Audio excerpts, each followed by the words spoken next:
Maybe not. I'd like to call the meeting of the District of Chetwynd to order at 4:30. Can I have the opening statement read, please?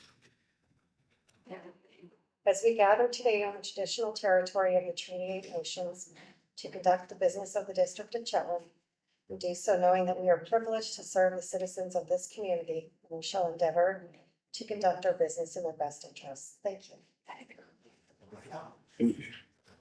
Thank you very much. Prior to adoption of the agenda, is there any new business from council to add? Go ahead, Councillor Ward. I'd like to look at rescheduling October 7th council meeting, please. Schedule change.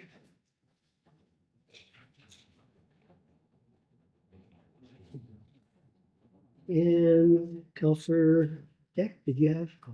Okay. Any others? Okay, we'll add that to new business.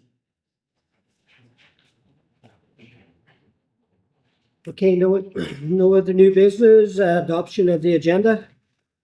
Motion to adopt with the changes. Second. All those in favor? Carried. Minutes of the regular council meeting held on August 19th, 2024. Motion to adopt. Second. Any errors or omissions? All those in favor? Carried. Go right to delegations. We have delegations presented from Dan Rose, Director of Electoral Area E. Future considerations for Area E, Scramble Vision, and Chetwynd TV.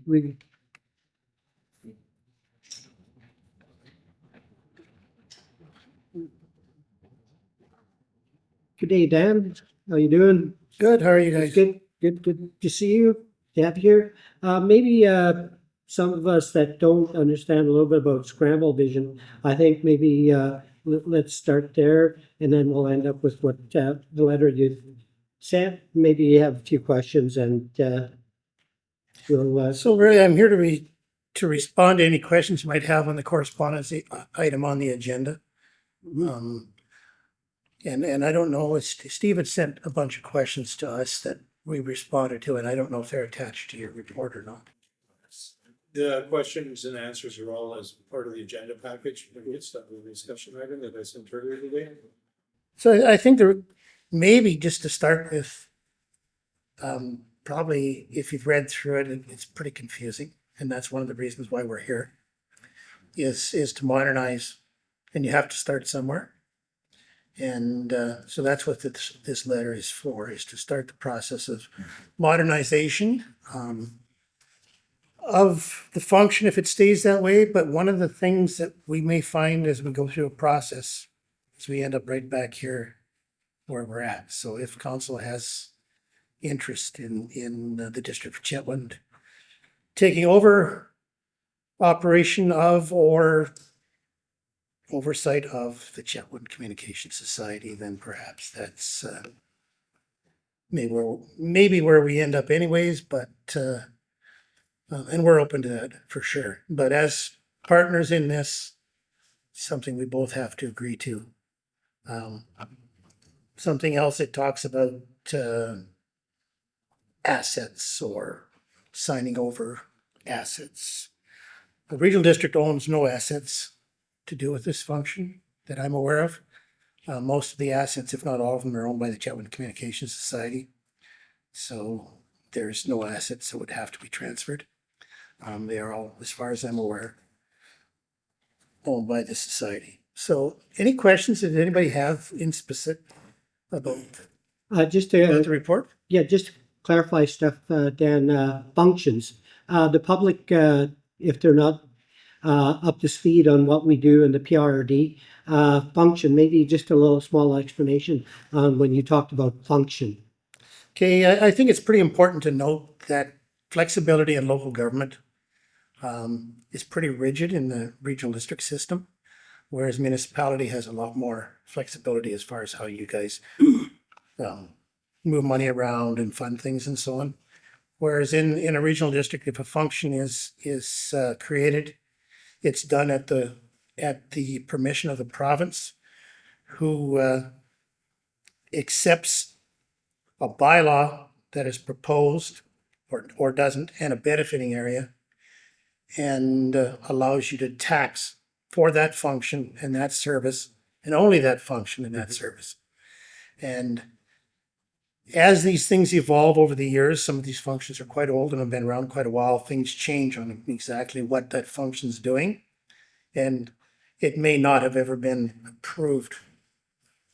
And that's why I talk about modernization. What we're doing today might be a far cry, many different than what was proposed and voted on 30, 40 years ago. So that's where this all comes into play. Regional districts can only tax a certain amount for a certain function, and that money has to be used for only that. It can't be moved from area to area or function to function. It's locked into that. So and we have close to 60 functions now in the regional districts here that we have separate taxation for. So that's a little bit on functions and governance. Regional districts have very little latitude to do anything with the money they collect. Open to questions. Councillor Warwick, and then Just to start, if you could explain the services that are provided by Chetwynd Area East Grand Vision and Chetwynd TV, just so we know exactly what we're talking about here. I really can't, because the bylaws are quite muddled, and that's why we're at the point of modernization, right? And you can't. It's at the point now we're taxing for things that don't resemble at all what was voted on many years ago. So back in the day when it was first created, and Charlie told me this because he was involved, Charlie Lasser. The original bylaw and vote was to bring in more TV channels for rebroadcast to Chetwynd. And they brought in a few back in, I think, 70s or the 80s. So they had more than just one channel to choose from, and that was just through a couple of big dishes, and it was an analog system. Today, in the age of digital media, everybody's got all kinds of options where they get their media. So it's kind of outdated. And if the system's down, nobody complains because nobody watches it, right? So, or very few do. Radio was added in at an afterthought, I think, in 2000, but that one, for some reason, never did go to the people for a cent. It was just an amendment that was done. So, in the meantime, they were supposed to be operating agreements between Chetwynd Communication Society and the regional district. Last one was renewed in 2005, or expired in 2005, and nothing's been renewed. So we're at a point where when you understand and you learn what's going on, and it may not be right, you're required to, as government, to act and to make it right and to modernize. So just so everybody knows, this is not the end of Chetwynd Communications or CHET TV or Peace FM at all. This is the start of modernizing, finding a new way forward. We've worked really hard actually over the last 5 years with a couple of folks from the community on the board of the Communication Society and with staff to make the radio station, actually radio TV, just almost standalone. It doesn't quite cash flow yet, but it's close. I think we're about 100,000 shy on that of income that we need to come up with in order to make it standalone. And that's the goal anyways. I mean, small market media is tough. That's why you don't see a lot of it. But the there's a lot of creative things being done in small market media that we're learning about, and we have some experts helping us with the process, but we're going to continue to work towards that standalone. But on the governance side, we need to straighten this out as well. So I think the easiest way is probably for the district to take it over, rather than, because of the flexibility you have. And then there could be some kind of grant funding arrangements made that, rather than the function and taxation portion. But that's, it sounds confusing even when I talk about it. And that's why it needs to be fixed, so that everybody knows exactly what they're getting, what they're paying for, and what, if we have to. I still have high hopes that we can get this to a standalone, pretty well small business that thrives. Councillor McDonald? So you've answered one of my questions already, so thank you for that. I was going through some of the PRRD reports in regards to this that our CIO was nice enough to share with us. And I just had a couple of questions about that in regards to Scramble Vision and CHET TV. Are you able to answer those today? Perhaps. Depends what the question is. I'll do my best, but So for function 505, which is Scramble Vision, from 2023, it was 26,000 approximately in the operational budget. And then for 2024, 125, which is a $99,000 discrepancy. Where did the extra cost come from between 2023 and 2024? so this is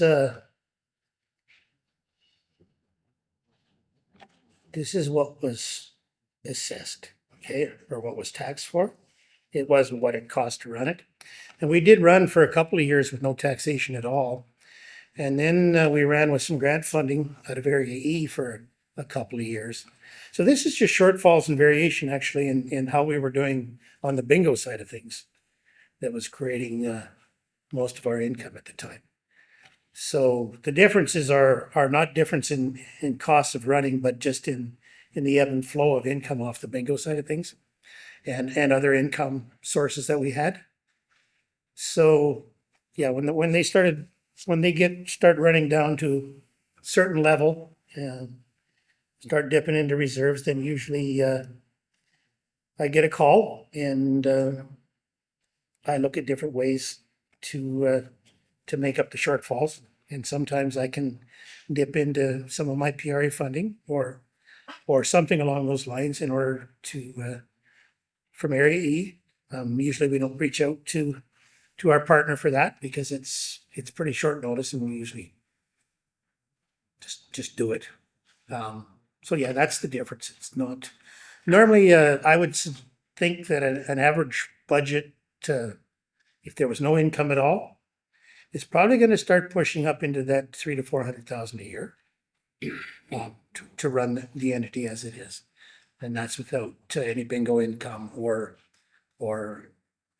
advertising income or very little of that.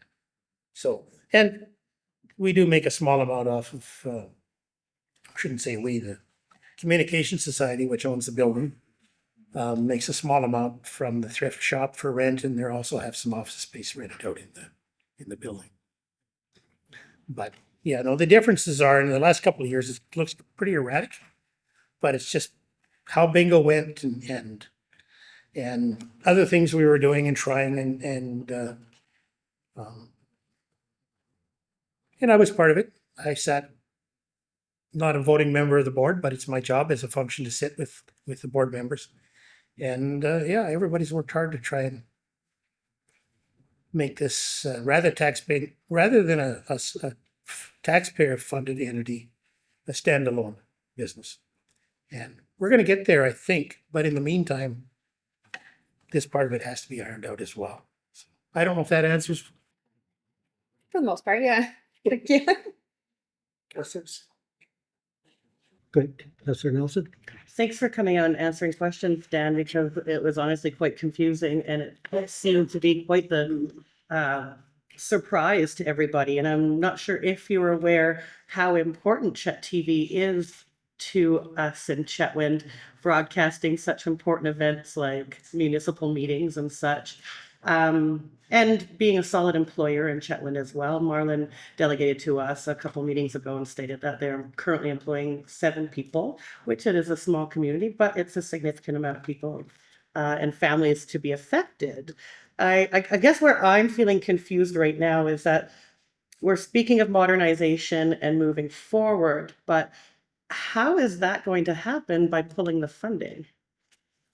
So nobody's pulling funding to start with.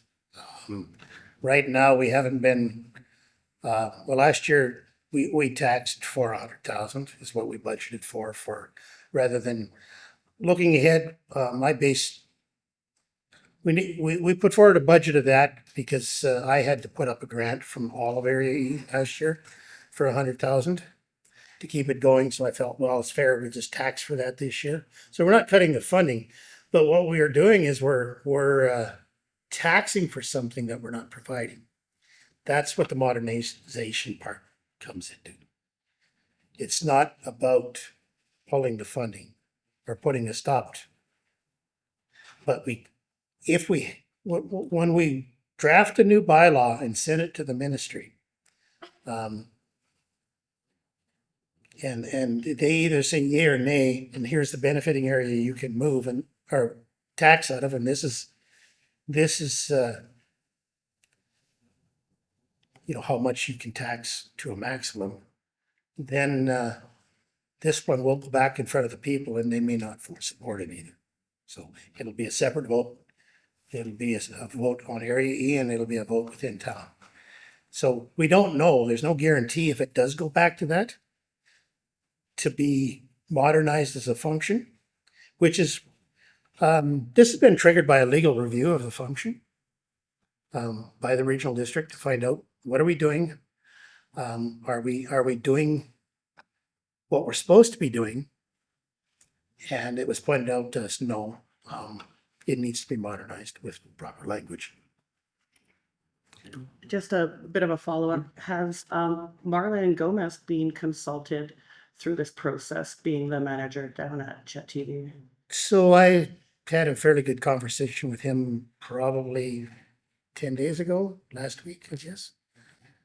He's been, as far as the function and the governance process, that's not his concern, that's mine. As far as the operation of the station, you betcha, because he's running it. And there's a board that sits, that governs the society that he reports to. But Marlon knows all about what we're trying to do here. Councillor Humm? Yeah, I'm just, first I want to say, we keep using words like modernization and outdated. This TV station is actually historical. And if you know the whole story, which I wish I could say the whole thing back because Marlon had such a beautiful presentation when I was there, this is something that's really important and has been here for a long time. I am curious what you mean by, and I apologize because I am new to this board, when we say that we're taxing or you're taxing for a service you're not providing, what do you mean by that? What service are you not providing? Where is the tax dollars? Who's getting dinged? Where is it supposed to be going? And if we're not pulling funding, what is this all like? What is this about then? So it's all in the report, a description of the things that originally it was going to be funded for. And that was different versions of TV rebroadcast and some radio rebroadcast. Not really that specific, but it's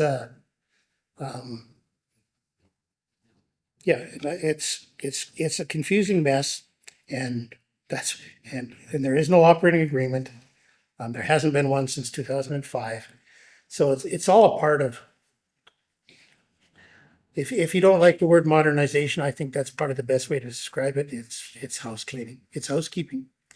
It's not the end, but we have to agree to do something before we can move ahead. And as a partner, Chetwynd has to agree. And the old functions will not survive modernization. We'll have to create a new one. In order to create a new one, we have to dissolve the old ones. So it's a process. And it sounds ominous, but I don't think it really is if the support is there for within the community for that to be taxed for it. If it's a regional district function, then then the people will vote on it. If it's a Chetwynd district vehicle, because you don't have functions, then there's many different ways that it can be funded. But as a regional district, it has to be a function and it has to be done a certain way. And it's not doing that right now. Go ahead. Okay. Good. And so you're saying that the funding had to go to bring in other TV stations. Is that what Pardon me? you were saying that the funding was supposed to be used to bring in other TV stations? Is that correct? And it wasn't? Is that, Other TV rebroadcast. stations? No. Rebroadcast. is that right? For rebroadcasting. Like to bring in other stations or to bring. That's some of it. I mean, there's been 4 or 5 different bylaws throughout the process. I do believe that they were trying and there was complications that he was working through. I wish he was here and I can't wait to bring him back to get that, but it sounds like they have been working on these pieces. So we do some, but it's not at the level that it was, and it doesn't provide. It doesn't do what it's supposed to do in today's modern era of digital. So many people have their own get their entertainment and their news so many different options, right? So it's not something that's really, really well subscribed to anyways. And the only way we can really tell is when it isn't running, the phones don't ring. Nobody misses it. So it's either way, I guess we're not planning on doing away with anything. It's a matter of just making it so we can actually work legally through it if it stays at the regional district, or if our partner wants to take it over and we come up with some kind of a joint grant funding process, is how it would be funded, then that's another option as well. But if it's going to stay a regional district function or become modernized, then it has to be modernized and it has to be pretty descriptive right down to what it's supposed to do, what it's allowed to do, and the folks will have a chance then to vote on that. Okay, and what's the illegal part? Is that the taxation part? You say we want to do it legally. What are we doing? What are they doing? Or what is the taxing or So what is illegal about that? you can't tax for things you don't provide, right? So you have to be pretty specific on what you're providing, whether it's what could I give you an example? Like for Oh, I get that. the Chetwynd Library, I mean, we can only do certain things within the Library Act within that building. But don't we go back and fix that later after we apply for funding, we do the taxation, and at the end of the year, we make amends and say this wasn't used and we give this back? Is there not a way to correct that? Not really, no. I mean, if there's surplus, it's just the services providing coming out of that building are a lot different than what, just because of the world has changed. That's all. Okay, thanks, Dan. We're getting pretty deep into the weeds of what we do is talking about functions and talking about scramble vision and talking about what we don't provide. One of the things sitting as the mayor and as chair of what we do here is that it's impossible for us to understand something that you're not understanding totally because it was before our times. And the historical part that Councillor Hun brings up is very important too, Chetwynd. And the other thing that is sitting as politically motivated is that 2005, when there was no other one, why are we being saddled with that today and expecting a result in the 2024. So I think what we need to do is probably as council and as the PRD get together and discuss where we need to fix or bring it up to the 2024 standards because function in the PRD and what we do in bylaws and policies in Chetwynd are different as stated. But we did clean up some of our own bylaws. I understand that part. We all understand that. And this is what it is. If you don't point a finger and say that's exactly what it is in a function with the PRD, it does not help, because they come back and say you cannot spend that money. And it sits there because you can't spend it anywhere else. That's my understanding. Yes. And that's what when I sit on the board, that's what it is. But as for now, we've got some time. Yeah, this is not, We should be able to use that time to get together and be able to. One of the things here is October 12th was a issue with what we got back. So I don't know what that meant. Maybe you have a better understanding of the date of October 12th. So anyway, I believe that we have some work to do by investigating and finding out what we need to do as a council and as PRRD. And I'd just like to know, you in there it's 2/3. Where's the other third? well, there isn't. So But that's the provincial bylaw. You need 2/3. But when you only have two parties, yeah, then they where's both have to the agree, other right? third, right? So I just was like, who- No, and I think the question asked here is basically, is Chetwynd willing to take this over? Yeah. And then we can work on what that looks like. Or we have to modernize. Yeah. That's the two options. Yep. So if what you guys probably want to, maybe if you have some questions, more questions, put them down and fire them off. But the answer we're looking for is, what do you want to do? Okay, yeah. As council and mayor, I personally would like to talk with the council here and talk with the PRD. We understand it goes through you because you're electoral area E. We send the information away and then we get others answering those questions. I'd like to talk to those others as a council and meet somewhere here in Chetwynd or Dawson Creek with council and CAO to discuss that stuff, because it's important that we understand what's going on. Right now, the understanding is that it's confusing.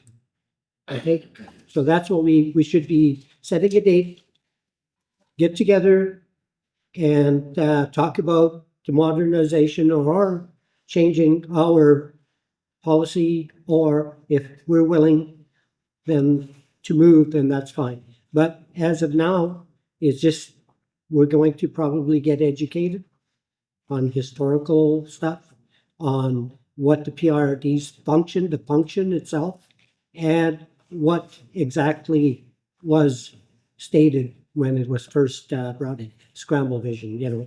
And we are very proud of what we do here in Chetwynd, having our own radio station, having the bingo, and having people state their ads on there.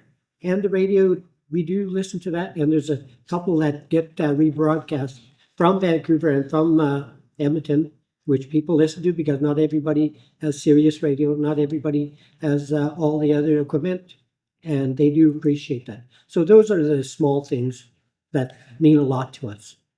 So with all due respect to council, then I would suggest a resolution from council to the board asking for it to meet with staff, Okay. to discuss these options, and then it's pretty clear what they need to bring and what you guys. I mean, this is just the step. Yep. To get us to an end game somewhere down the road. As far as operations go, the board and the staff and the taxpayer is still making sure that it's functioning. Yep.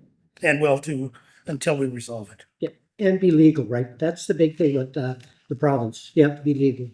And that's important for function in the PRRD and what we do here. Because we only have one boss, I say, and that's the province. When they don't want to fund stuff, they don't. Okay, Thanks, everybody. yep, thanks, Dan.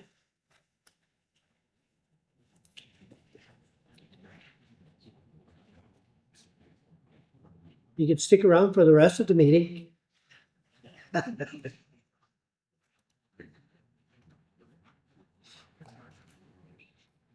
Okay, District of Chetwynd, bylaws, tax sales, redemption expansion bylaw number 1178 2024 requires first, second, and third readings.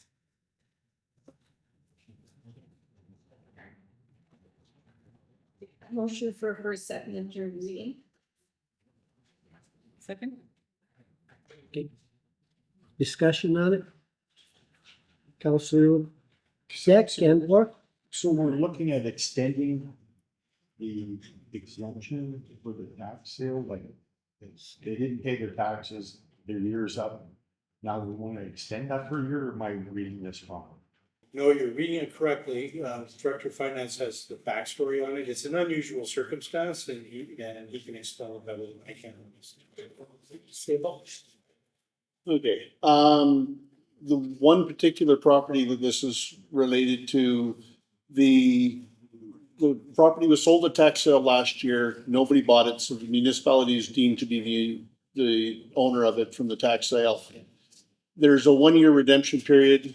If the municipality is deemed to be the purchaser, then council can by law, which is what I'm proposing, extend that redemption period by a year.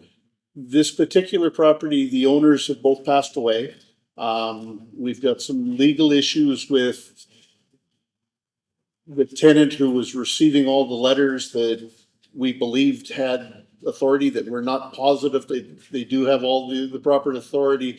And with the changes that are happening within the provincial government and the tax sale legislation that's happening right now, I just feel it's a little bit of maybe an abundance of caution, but I just take a little bit more cautious approach to this and get some lawyers involved and make sure all this thing goes through properly. Because otherwise you have a situation like what happened in Penticton 3-4 years ago, whatever it was. And Penticton did everything right and still had to write a check for $300,000 at the end of it, so. Thank you. Councillor Walker, and then Wilson. I'm not sure where this property is. I don't even know whereabouts it is. Is it a residence? I don't see anything when I Google it. It is a private residence, yes, Private residence and somebody's living there. correct. Okay, so this is just an extension to. It does not waive any taxes, it just extends the redemption period by a year. They still have to pay all the same amounts they would have had to pay by this year, plus they have to pay 2024's taxes and 2025's taxes. They're all still there.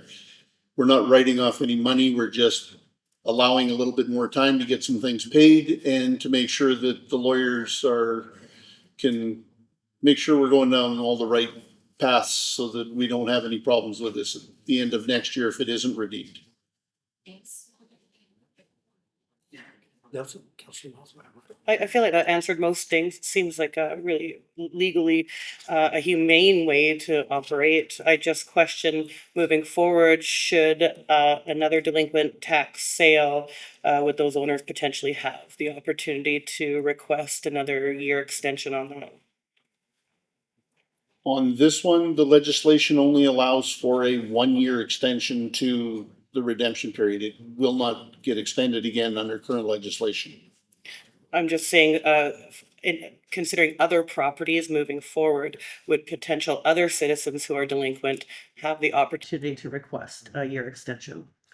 Gonna have to jump in on this one, and Councillor, one of the things that legal tells us and asks of us, being the financee, is the opportunity to give us the numbers with the finance and any questions that are pertaining to that legal part. I think we have to give to our CAO, because we are putting our financial officer in a position of defending or giving our policies the right of way. I think the CAO is more appropriate to ask that question, because I don't want to put our CFO in any position that we need, because he's given us only information that is good. CFO.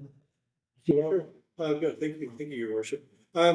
Basically, anybody, because it's in the provincial legislation, anybody would have the ability to request the 1-year extension. This is a really unusual circumstance. This hasn't happened before. Do I see it as being potentially an issue? No, I don't really. We discussed it, as a management team, and it's an odd situation. We feel it's a one-off, and it just allows us to get our feet under us. Basically, again, it's legal advice, and it's giving the lawyers time to kind of sort it out, because, as you know, like evicting people is fraught with peril in today's society, and so what we're trying to do is resolve this the most financially affordable way that we possibly can for the taxpayers. Our concern is if we don't do this, we end up like Kevin said, with with a large bill at the end of the day, even if we did everything right. So could it happen again? It happened this time, so yes, it could. Is it likely to happen again? Not extremely. Does that answer your question? Yes, it does. Thank you. Don't see any other questions. Okay, all those in favor? Carry.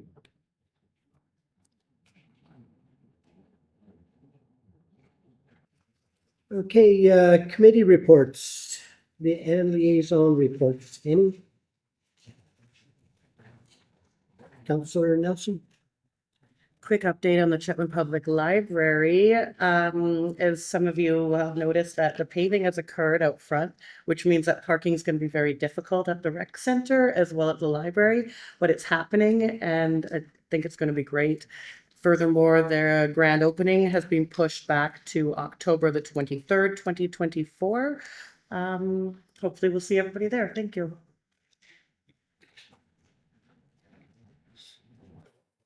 Questions? Councillor Walker? Just questioning that grand opening date. What is it? October 23rd, 2024. Okay, because we received an email saying it was June 2025. Do I have the incorrect information? Maybe. I think possibly, because I did see an email that said June 2025. Well, I'll double check that, and I've been wrong before, so my apologies. Okay. Any other reports?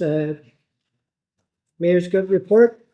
Tadze, good afternoon, Nichiwaganak, my friends. Change is coming in the landscape of the provincial, landscape on the election.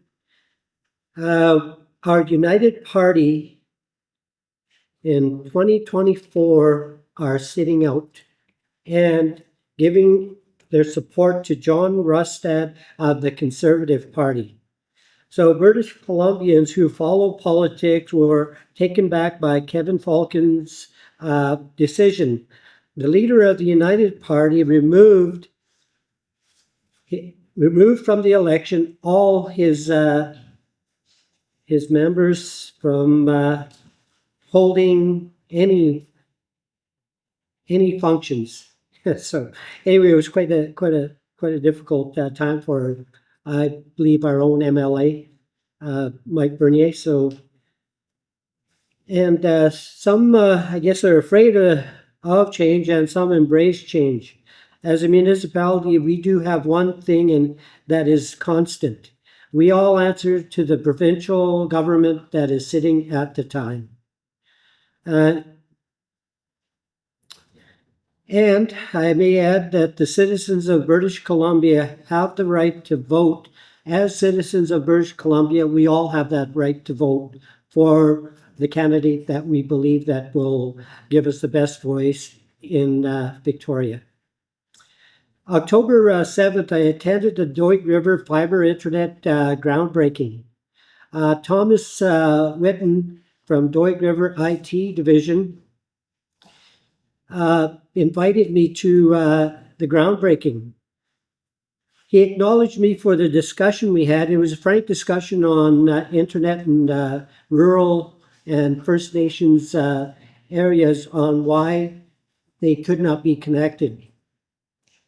So he thanked me for the discussion, and he made it clear that We should all have that ability. Doesn't matter where you live in British Columbia. And we've been going through that in Chetwynd, trying to get fiber out to all the areas, Jackfish, Lone Prairie, out west, to all the places that are important to us. So it was very nice of them to invite me, and I'd like to thank council for giving me that opportunity. And I also attended the golf tournament with Soto in Dawson Creek. The proceeds were given to the Soto Daycare Center. So Chetwynd donated $1,500 to go to the daycare center at Soto. So thank you very much. And Chetwynd did okay at the tournament. They ended up, well, we ended up second place. So it was the tournament was very well attended by industry. I believe there was 34 teams, 4 per team. So yeah, they raised a few dollars for that. Thank you very much. And I believe that we, as a council, and the new what's happening in our province in October is going to be quite different. And it's important that I and council have this feeling of change is probably one of the better things. And even if we do get the same party, the change is different after election. So hopefully some of the stuff that we advocate for will be part of the next term of, doesn't matter who is sitting in government. Okay, that would be my report. And can I get any questions, first of all? Who was on your team? People from Chetwynd. We canvassed the council last meeting.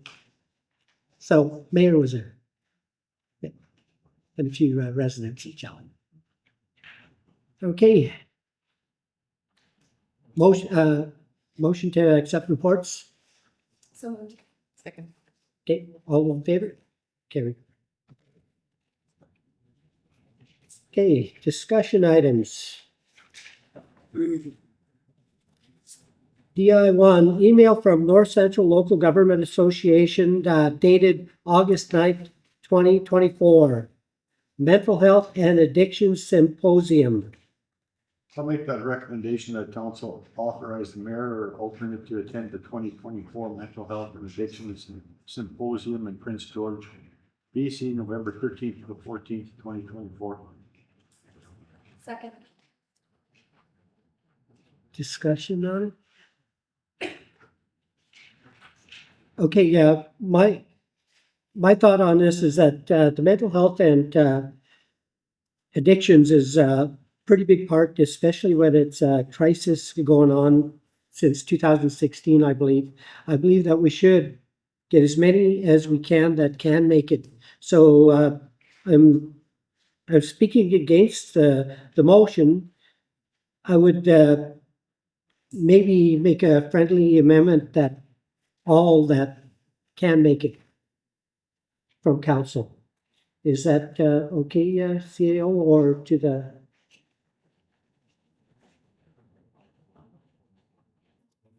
Just 1 second. Okay. Yes, it is okay. You So can, the amendment, yeah, like you to take an can- amendment without, as long as somebody moves in seconds adopting the amendment and then proceed. all council that, Yes, just last amendment, right? yeah. All council members that would like to attend. I would read it as that council authorized the mayor and council to attend 2024. I need a second. I'll second.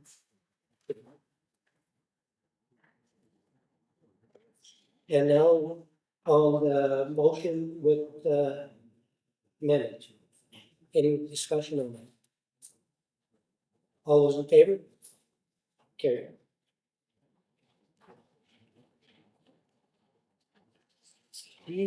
DI2, letter from Dan Rose, Director Electoral Area E, Peace River Regional Regional District, dated October 28, 2024. Future consideration from 4 electoral area, Scramble Vision and Chetwynd TV. Councillor Geck recuses himself because he is on the board, so he will not be part of the discussion today. I'd like to make a motion that mayor and council request a meeting with the PRRD to further discuss. Second.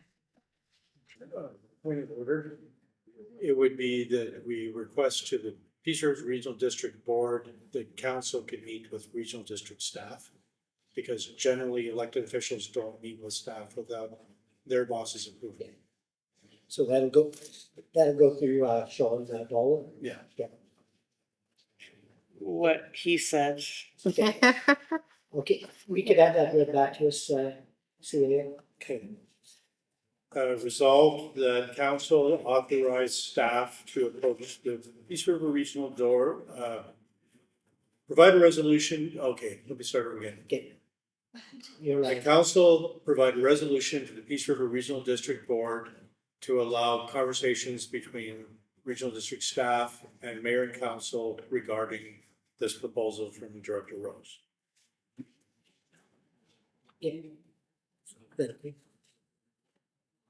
Sounds fantastic. I wonder if we should add further that we should also invite the Chetwynd Communications Society as well as their management. To approach mayor and council as delegation or to take part in the conversation with regional district staff. To attend that meeting. Okay, well, I've already discussed with them about coming forward and council as a delegation at some point as well, and if they have concerns. That sounds good, Steve. I just want to ensure that they're not left out of the conversation. I believe when we do what they call it, the council, in this case, it's the board and staff. They might just say no because the staff there are employees. So when we do that, if they give us any flack, we'll report it back or we'll get it over the council. If they have anything that's saying that they can't be there, then we'll get back to council. Then we'll give them our view on if they should be there or not. Yeah. Okay. Okay. Confused, or are we just voting on the? Okay, let's vote on the motion or resolution. Do we have a number on the second? Right there, Jen, Councilor Watt, sorry, Councilor. Okay, any more discussion on it? Discussion that we need. More discussion? That's pretty much my comment. I just, as much as I appreciate Dan Rose coming today, and I feel like he filled in a lot of the gaps, that there is still quite a bit left to discuss. Yes. And I am grateful that we will be requesting to meet with the board and staff. And I hope it goes through.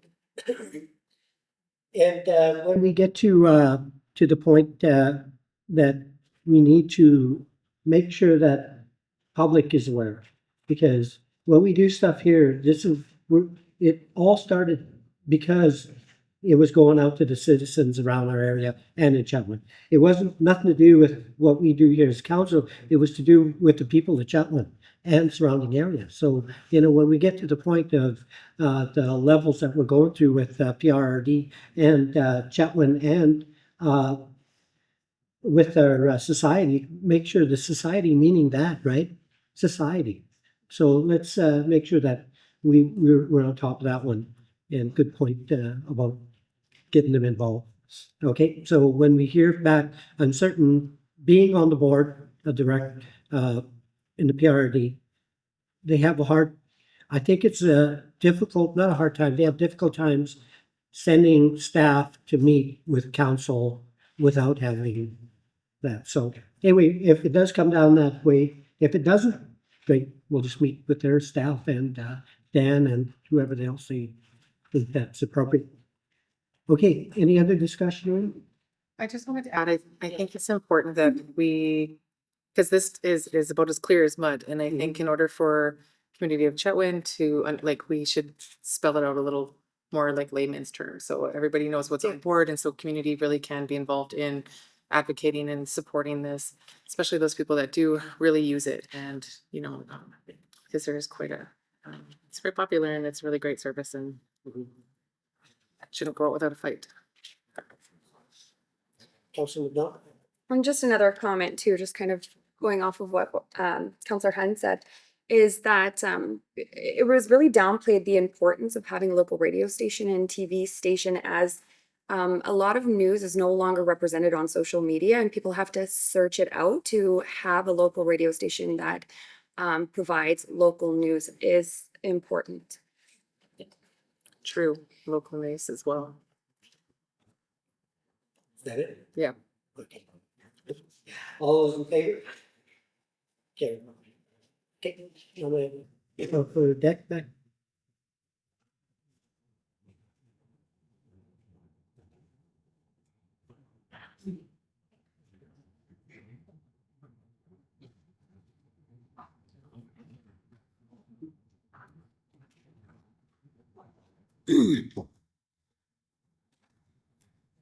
Correspondence.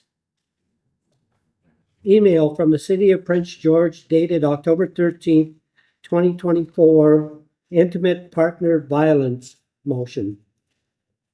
Motion to receive. Second.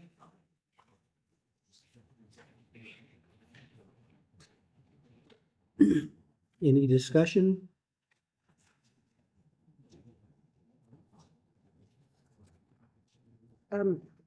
Is Prince George seeking anything further, or just notifying us at this point of their motion?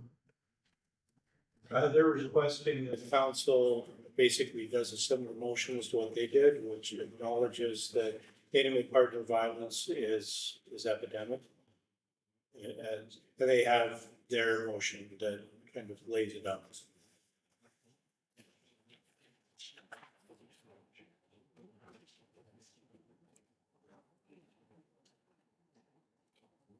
Is that clear, Councilor? Any question? Well, I would support the motion. Is this an appropriate time to make it? We have one on right now. The motion is to accept their, what do you call it? If we, yes, so we need to make one after we deal with this. So that's clear, right? CAO, we do have one on. Yes, that's the two options, but right now the motion is to receive for information. So if we could receive for information, we can then discuss it. If council wishes to make a full motion from it, then they can do that at that meeting. No more discussion on receive for information. All those in favor? Carried. Okay, Councillor Delson? I don't really see the verbiage right in front of me, but I would like to motion that Chetwynd does a similar support. There we go.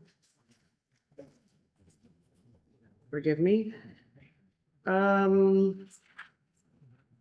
I think therefore be it resolved that That just, we make a motion to acknowledge intimate partner violence is an epidemic in British Columbia, to bring attention to this issue and ask the provincial and federal governments to provide the appropriate supports necessary to address the epidemic, and encourage other local governments to acknowledge intimate partner violence as an epidemic, to bring attention to this issue, and encourage the province of British Columbia to declare intimate partner violence an epidemic across the province, and encourage the federal government to introduce femicide as a term within the Criminal Code of Canada, as femicide is a result of gender-based and often intimate partner violence.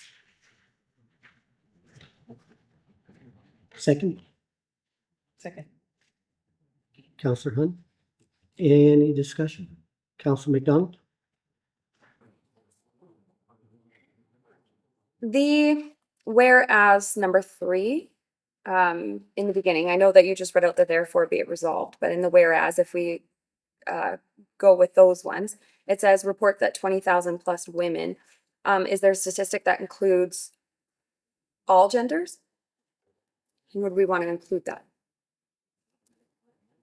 If it's intimate partner violence, would it be to inclusive of all partners?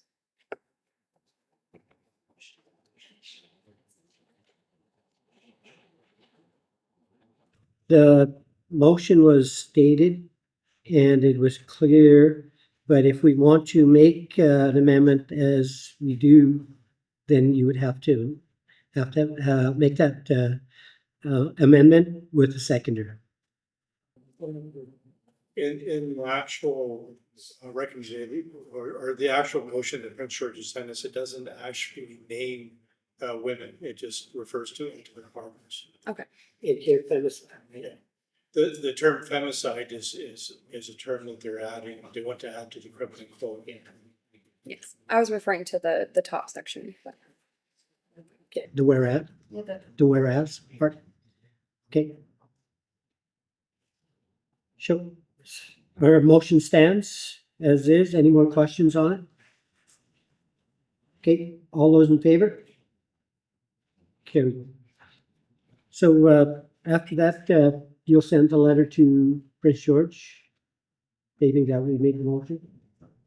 Yes. Councillor, I agree with the motion that was brought up and everything, but just as a matter of procedure, we should have voted down and received for information and put our own proposal first initially, or is that not how we should have done? Well, the corporate officer and I are agreeing that we could receive for information and then have a secondary conversation or further action. So we received it for information to discuss the concept, and then out of that, after that, there's a discussion that drove a new motion that council was voted on and adopted. So we think we're covering. Yeah, I'm just curious. I must have misunderstood how it goes. Thank you. Yeah. I'm Councillor. sorry, I'm curious about the term femicide. Is that not saying that it is more against females than male? So we're supporting that kind of bias by, I just need to clarify that. Yep, to the Criminal Code of Canada. Okay, so Is there not a more appropriate term that we could use rather than femicide? Like if we're supporting it? See, currently, the way I understand it, currently under the criminal code, it's homicide, which is word is male, right? So what they're doing is they're adding a separate terminology for murdering of a female intimate partner as femicide. I believe the city of Ottawa last week used the term femicide for the first time in Canadian history in a press release to refer to an intimate violence towards a female spouse. So if it was a male, it would still be homicide. Oh. If it was a female, it would be femicide. And it's designed to delineate the two and to show if there is or is not a disparity. Thank you for clarifying. okay. Thanks for that. We voted on that, and just like to state that the name, it was Prince George, and the last motion was Chetwynd. And that was the thing, right? Absolutely. Yeah. Okay. Information items. I think we have to. No, we voted, we were just, she was just asking about the femicide, right? It was just a question after the vote. We already voted. Okay, perfect.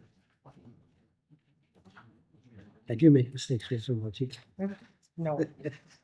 Okay, any items from information that want to be pulled and discussed?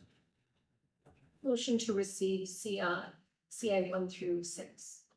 Second. All those in favor? Carry.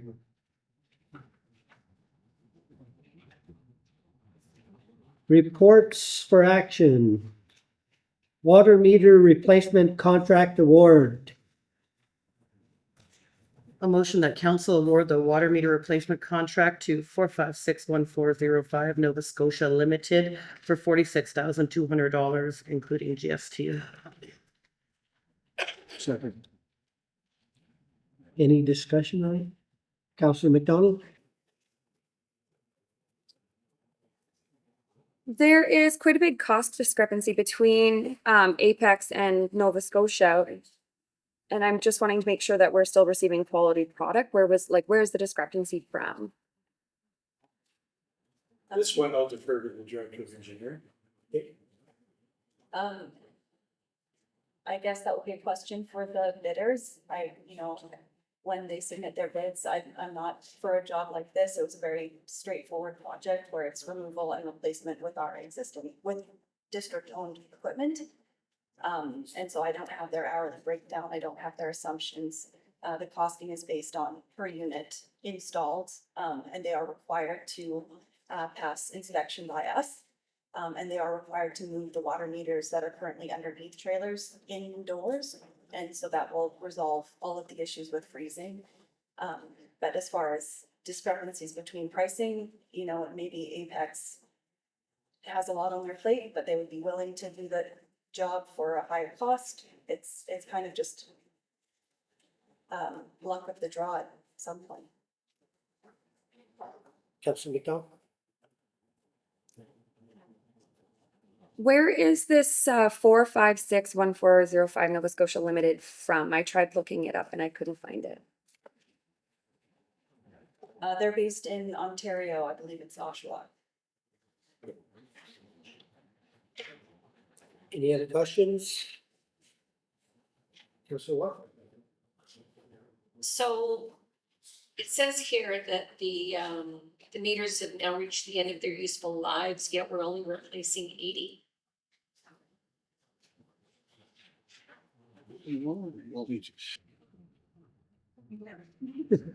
During the budget process, we set out $100,000 a year for the next 4 years to do a section of town each time. So yes, the meters are reaching their end of life, but they don't all just stop instantly. So we're just trying to hit a chunk of town at a time and trying to do it in the most cost effective manner we can. Very good, thanks.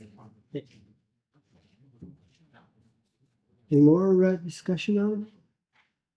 All those in favor? Carry. No reports for information. We'll get to new business. And that is schedule change for October. Councillor Ward? Councillor Ward? Yeah. Thanks. Our next council meeting is scheduled for Monday, October 7th. But we also have the conflict there with the Soil Healing and Lands Conference. So we'd be rescheduling the council meeting. So just to clarify, what's the conflict? With the Soil Healing the Lands. Okay. Is the 7th, 8th, and 9th. Okay.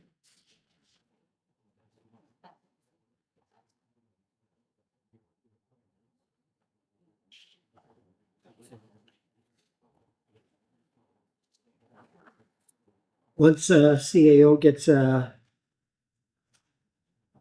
schedule, we will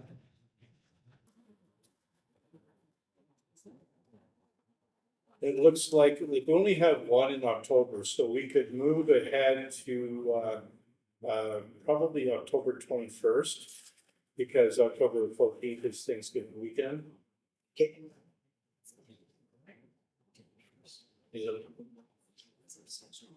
Oh, I'm sorry, I misspoke. We already do have one scheduled for the 21st. Because we've done first, second, and third reading on this bylaw extension today, we're going to need to have a special meeting next week on September 9th to adopt it. We need the timelines. Yep. So that could actually count as our October 7th. I see Kevin's waving at me, so we'll see what he weighs in at. I need 2 in October. You need to. Oh, we're missing tax. Okay, well, that's gonna be a little bit tighter.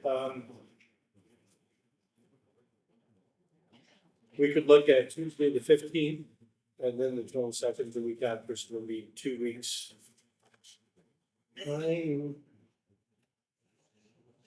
Or we could look at October 1st as well.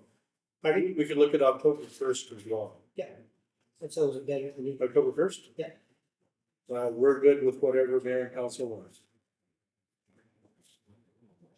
The 15th, mayor's, is gone for that week.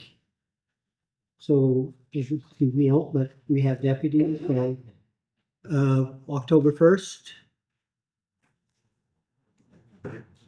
Okay, let's do October 1st. So just to clarify, then, the October meetings are the first and the 21st. 21st. Yep.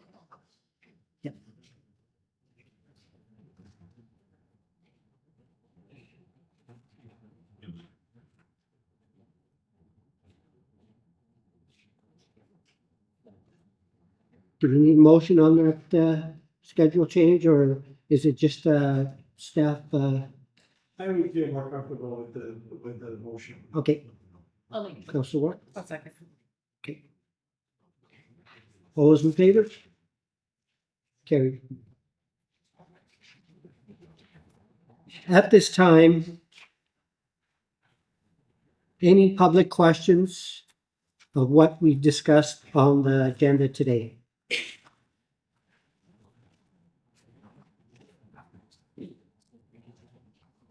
Okay. State your name and, Naomi Larson, Executive Director of the Chetwynd Chamber of Commerce. I know Director Rose in his presentation had mentioned that the very confusing presentation, that it wasn't about shuttering Peace FM or CHET TV. However, I do feel that I need to express our support from the Chamber for local media within our community. Peace FM and CHET TV have been a very long time Chamber member. The Chetwynd Communications Society plays a significant role in providing a platform for our local businesses and organizations to reach their target audiences and promote their products and services. They have an incredibly loyal following within the community and across Canada because my parents watch in Northwestern Ontario and Bell, making them quite an effective medium for businesses to connect with potential customers. Having a homegrown community radio and TV station in a local area fosters a sense of our community and promotes local events, initiatives, and businesses. It creates a positive environment for our businesses to thrive and attract customers who prefer to support local establishments. Additionally, Peace FM and CHET TV provides opportunities for our businesses to collaborate and sponsor our programs or organize our organizations and events within our community, further increasing their visibility and reputation. The history of this particular organization is incredible, and it would be an absolute shame not to have them here. So if there's anything that the Chamber can do, as a chamber, they're a Chamber member, please reach out to us and let me know how I can assist. can I ask, Naomi? Yeah. What's your question? I didn't have a question, just had a statement. Thank Just you. my question is if I can help somehow with Peace FM. I know Marlon is not here today, but he's probably gonna watch this. Let me know how I can help. Okay, thank you. Any other questions? State your name and address. Lacey Archer, 4513 47th Ave. I was just wondering, will council be advocating for that confusing meeting to be clarified in Chetwynd, or is it going to be something that happens in Dawson Creek? We left that open to, as you heard that, we left that open to, if we meet in Dawson Creek or here, it's open right now. Okay. And I was also wondering if there's a plan in place to fix the speakers. It's quite difficult to hear some of you, even sitting in the front, I've noticed. I know it's been kind of brought up. CFO? We'll take a look at it and see what the problem is. Yep, Thank Yep. you. thank you for that. Okay, not seeing any other public questions. Adjourned. So, Second. all those in favor? Carry. Okay.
which is Red Dress Day, and it's the day to honor our missing and murdered Indigenous women and girls and Two-Spirited people.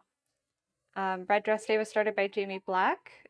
She was hanging red dresses in the trees of her community to represent those that we've lost and to bring awareness. Is there anyone personally in the community here that we know that we've lost? And like, I guess through any of the like highways or anything like that, do you know?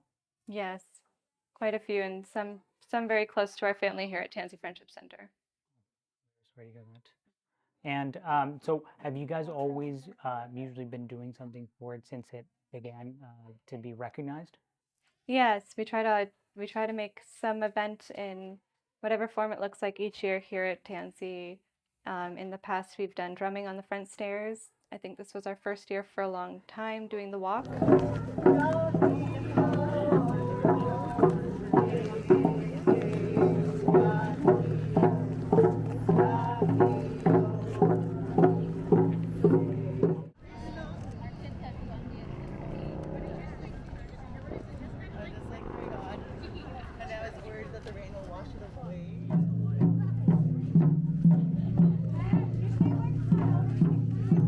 Why did you guys choose to do the walk?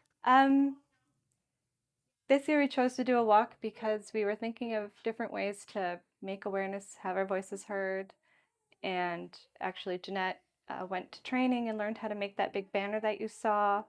So we put all the stories, which are the words, on that banner, and we wanted to show the whole community. Okay, and then tell me about the small little dolls. Oh yes, the Faceless Doll Project. So that was actually started by the Native Women's Association of Canada in 2012. Now back in 2012, there was an estimated 600 women and girls missing across Canada. Unfortunately, we don't know the accurate number, but we're looking at over 4,000.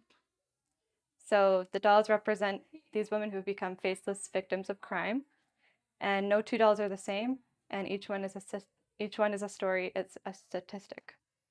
And did the community sort of partake here to make their own doll? We did. We sent some kits out to our schools in the community. We showcased them at 10 businesses across the town. We got close to 200, which was really amazing.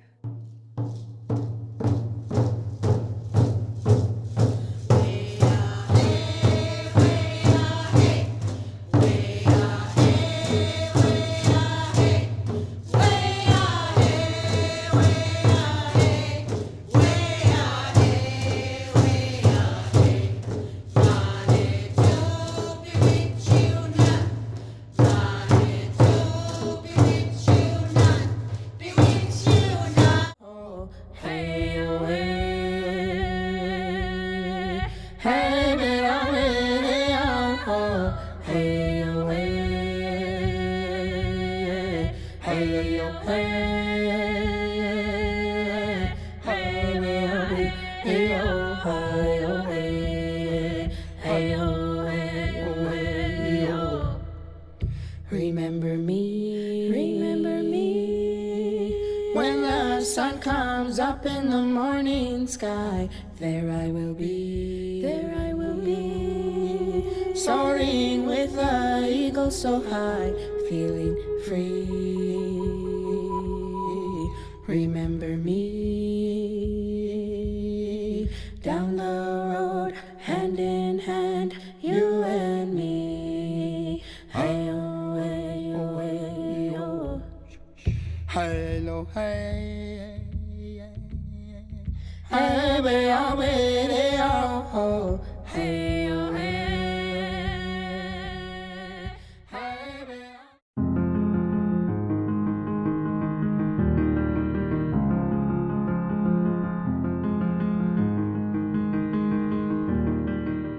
The Lion Inn and Suites and the Red Lion Restaurant are independently owned and operated by Ken and Lily Chan. With daily, weekly, and monthly rates, the Lion is perfect for visitors to stay one night, a few days, or for the duration of a job in the Peace region. As a guest, stay in one of our 19 modern suites with brand-name mattresses, fully equipped kitchens, exotic hardwood flooring, and coin-operated laundry machines. Enjoy all the amenities of home. Have a little time to relax? Each one of our suites includes a giant flat screen TV, complimentary cable television, and free internet access. The Lion Inn and Suites is wheelchair accessible and staff is on duty 24/7 providing round-the-clock security. So, for your next getaway, come experience our brand new luxury suites. For reservations, call 250-788-9990. Reserve online at thelionsuite.com or email thelionsuites@gmail.com. 5132 46th Avenue Northwest, Chetwynd, BC. The Lion Inn and Suites, your executive home away from home.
Let's start off with, I guess, the vision that you guys saw by the time you were in council 7 years ago with this building. What was the vision of this building back then? So back then, the vision was based on the elders and people in community who fantasized about having a building where we could all gather, a big enough space to accommodate everyone and more people, so that we could house bigger events and bring more people together, because the current gym that we have is too small, and because we're growing in population, we needed to expand. What was it like when you guys decided that, you know, you were going to go ahead and do it? Like, was there excitement? Were people nervous? What was that journey like? So when the organization came together to talk about the idea becoming a reality, there was a lot of unknowns. Where is the money going to come from? How are we going to fund it? So before the excitement, there was worry and stress, and there was a lot of unanswered questions to make the idea a little uneasy. But over time, the questions started to get answers, and then the funding came, and then that's when the excitement came, because now we have a way to navigate to the project. What would you say was one of the more challenging aspects of building this, making this project a reality? So the biggest challenge of all, of course, is the budget. because you can plan so much, but then there's always something thrown into the mix where it was unexpected. So then you have to accommodate, you know, the budget and figure out how do you navigate this cost that we didn't foresee. And so it really did come down to how to manage the money, and we had a good enough contingency that all the outside things that we didn't expect and plan for, it worked out in the end. It all just fell into place and things happened, and we're grateful for that. Can you give us do you know numbers by any chance, just roughly like total cost of project and how long did it take to build? So the build took 3 years, 2-3 years. And the funding came from 3 different pots. So in total, around 27 million. Can't give an exact number right off the top of my head, but we had enormous help from the federal and provincial governments, and then the nation kicked in some of our dollars to make it all work out. And when you look at the building here today, what does the building make you feel when you look at it? Connection. It's all about connection. It makes me feel so happy that we have a place to connect, because that's what this building is all about, is so we can bring people in, we can share, we can eat food together, discuss different things, and connect. You know, same with Pemmican Days, that's a place to share, to eat together, to have fun, but to connect. And I think this space is going to provide that on so many different levels. Do you have any special areas of the building that are maybe in your heart a bit of your favorite, or anything that sticks out to I you? do have a favorite room. It's the music room, because you can make magic in a music room.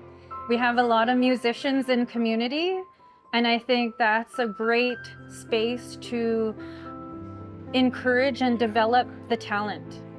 And so if people want to record, that's an option. They can do that, because that's what the music room does. And you know, I think that's a wonderful element to have in the building, is to be able to have a music program, teach people how to write a song. We have a stage now where they could perform. Like, I think that kind of entertainment is really uplifting, and that adds a whole element of fun. So I think that's my favorite. And then anything else that you would like to add that maybe we missed in our conversation? Anything to add? Yeah, anything else you'd like to add?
Thank you.